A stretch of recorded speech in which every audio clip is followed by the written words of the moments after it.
My name's Toby Whitehouse and I'm the station director of Gaydio. Hi, I'm Jake and I'm a senior producer at Gaydio, a volunteer. Yeah, Gaydio first came about back in 2006 when myself and a friend thought we wanted to do something to coincide with the Manchester Pride Festival. So initially we did a sort of 2-week kind of pop-up radio station for Manchester Pride. The kind of idea came from a couple of different places, really. My friend Ian had recently visited Melbourne, and they had a full-time LGBT radio station in Melbourne called Joy FM. And then I just got back from visiting my dad in Newquay in Cornwall, where they had a kind of pop-up radio station for the surf festival down there. So we kind of took the idea of like a LGBT radio station and a festival radio station as a pop-up thing, and that's how Gaydio first came about in 2006. That process from idea to full-time radio station took about 4 years. Finally bit the bullet, applied online, and what I got out of Gaydio was a lot more than just radio production. I ended up finding a bit of a family as well, and found a massive support base and loads of lifelong friends and things as well. So I ended up learning on the job and loving every minute that I did as well through the people I met. Gaydio's been involved in all kinds of different projects over the years, and involved with lots of different groups. We, aside from being a radio station that people listen to, we also do lots of outreach work. So, we've run projects ourselves for various sort of sections of the community. We've run projects for people that are long-term unemployed, people that are HIV positive, members of the trans community.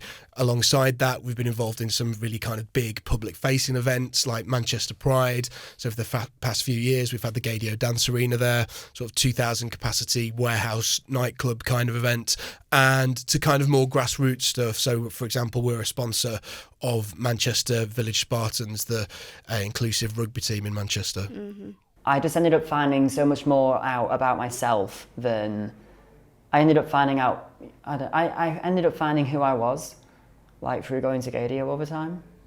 It's hard to predict exactly where Gaydio is going to go in the future. I think one of the reasons for that is because where we are right now, we didn't necessarily set that as our objective. So obviously becoming a full-time radio station became an objective, which we succeeded in achieving in 2010. But then following that, we've expanded quite a lot. So in 2013, we took over radio licenses in London and Brighton that were being operated by Gaydio Radio at the time. That was never the ambition, that was never the goal. And I don't think if we'd have set that as the ambition, we'd ever achieved it. We've recently launched our second FM service in Brighton. I don't know whether, that's something we want to do more of in the future. That's yet to be seen. We work with a board of directors who kind of set the strategic vision for the radio station. And we've got a vision day coming up soon, actually, where we'll kind of assess where we're at right now and where we want to be in the future. Obviously, in terms of where the radio industry, the radio sort of sector's going as a whole, there's a very much a movement to kind of embrace digital technologies and stuff like that. Gaydio is already available on DAB in some cities, and of course online and through apps and stuff like that. I think that's going to become more and more prevalent over the coming years, and so it's how we kind of adapt our business to keep up with the different ways that audiences are listening to radio.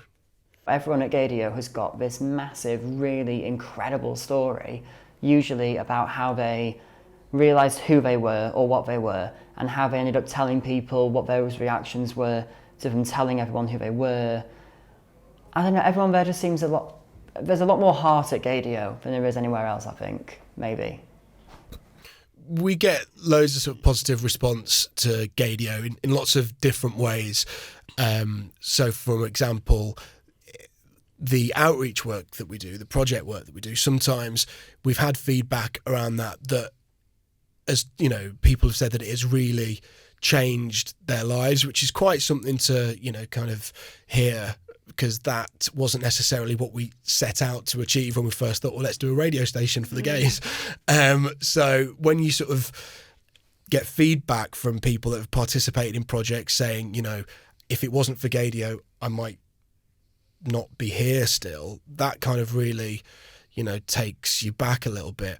And then similarly, there's people that just listen to the radio station because that's the way in which they can kind of connect to their kind of gay selves. There's still countries in the world where it's illegal to be gay. Just recently in Brunei, they've introduced a penalty where you can be stoned to death for, being gay. There's people listening to Gaydio online in various different countries in some of those places, and for them that's the only way they're able to kind of connect with the LGBT community. So yeah, we get a lot of positive response in lots of different ways to Gaydio. I just felt I was able to connect to Gaydio a lot more when I was able to connect to other stations, and through me connecting with them, they connected with me as well. So I ended up being a different person thanks to Gaydio. It's been a really nice 4.5 years.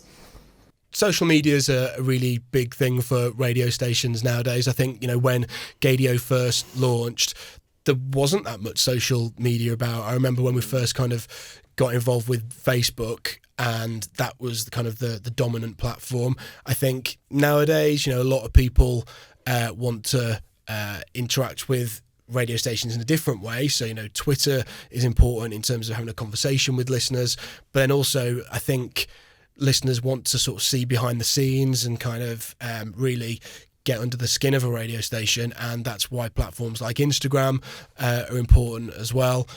So yeah, we try to kind of keep in touch with listeners across various different social media networks. Breakfast with Jesse and Matt. Weekday mornings from 7.